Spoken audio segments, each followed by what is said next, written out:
Hoy vamos a analizar dos verdaderos titanes del buceo. El Tudor Black Bay 54 contra el Oris Akis calibre 400. Hay comparativas que enfrentan dos relojes similares, y hay otras que ponen frente a frente dos maneras distintas de entender qué debe ser un reloj de buceo en 2025. Y créanme, este es precisamente uno de esos casos. Bien, para entender al Tudor, primero tenemos que viajar al pasado.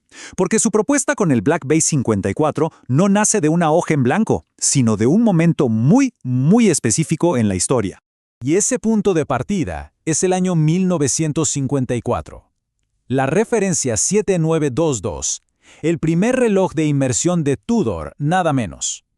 El Black Bay 54 de hoy es en esencia un descendiente directo.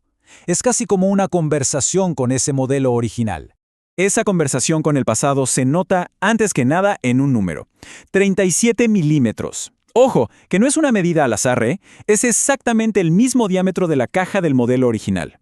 Toda una declaración de intenciones sobre cómo debe sentirse un reloj en la muñeca.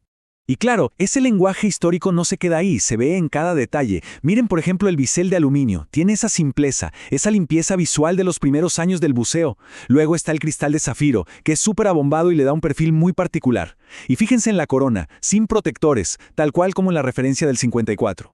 Pero, y aquí viene lo interesante, detrás de toda esa fachada vintage, lo que tenemos es un corazón totalmente moderno. Estamos hablando del calibre de manufactura MT5400. Y ojo con las especificaciones. Certificado como cronómetro, sí, pero con una precisión que de hecho supera el estándar COSC. A eso súmenle 70 horas de reserva de marcha, espiral de silicio y 200 metros de hermeticidad. Entonces, y este es el punto clave, Tudor no está haciendo arqueología. Para nada. Lo que hace es algo mucho más inteligente. Toma un lenguaje, un vocabulario del pasado y lo usa para construir una pieza con un estándar técnico rigurosamente actual. Bueno, ahora demos vuelta a la página y hablemos de Oris, porque aquí el enfoque cambia por completo. El 8-Whiz calibre 400 no nace de desempolvar archivos históricos, no. Nace de un problema de ingeniería, de una pregunta muy actual. ¿Qué necesita el usuario de hoy? Y la respuesta de Oris a esa pregunta es su calibre 400. Este es el corazón de su argumento. Es un movimiento que diseñaron desde cero, desde una hoja en blanco, con tres obsesiones muy claras. Más autonomía, más resistencia al magnetismo y menos visitas al taller. Vamos con el primer pilar, la autonomía. Y la cifra, la verdad, es imponente. 120 horas de reserva de marcha. Pensemos qué significa eso. Son 5 días completos. Uno se lo puede quitar el viernes y el lunes sigue andando. Esto lo logran con un sistema de doble barril, algo que, casi nadie más ofrece en este rango de precios. Segundo pilar, resistencia. Resistencia al mundo en que vivimos. Este movimiento aguanta campos magnéticos de más de 2250 Gauss. ¿Cómo lo hacen? Bueno, usan silicio y más de 30 componentes que no son ferrosos. Básicamente, lo blindan para proteger la precisión de todo lo que nos rodea: celulares, laptops, tabletas.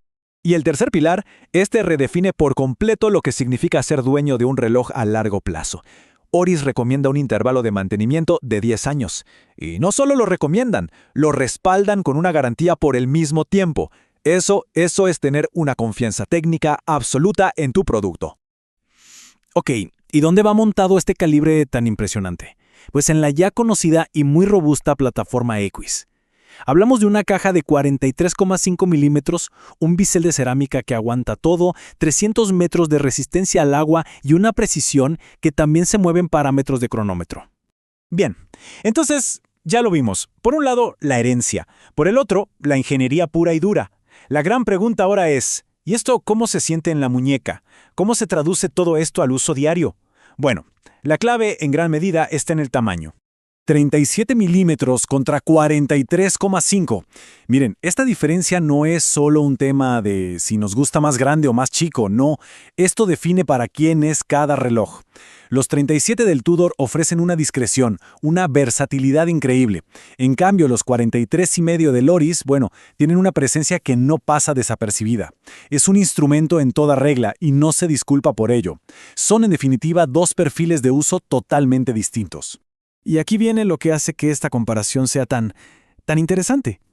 Ambos relojes están en un rango de precios muy parecido.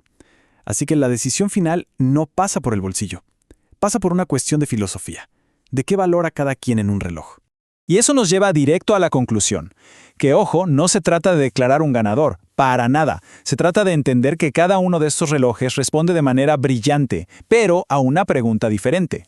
Entonces la elección depende de la pregunta que uno se haga. Si la pregunta es, busco un diver compacto, con una historia documentada y un estándar mecánico súper sólido, bueno, entonces la respuesta probablemente sea el Tudor. Pero si la pregunta es, mi prioridad es tener la máxima autonomía posible, una resistencia total al mundo moderno y una confianza técnica que se puede tocar, bueno, en ese caso, el camino apunta claramente hacia el Oris. Al final del día, lo que tenemos aquí son dos relojes increíblemente honestos sobre lo que son. Cada uno dice sin rodeos lo que ofrece y para quién es. Y créanme que esa honestidad, en un mercado que a veces puede ser bastante confuso, es en sí misma un criterio de selección. Y uno muy valioso. En The 1960 Company seguimos construyendo cultura relojera sin atajos y sin relleno.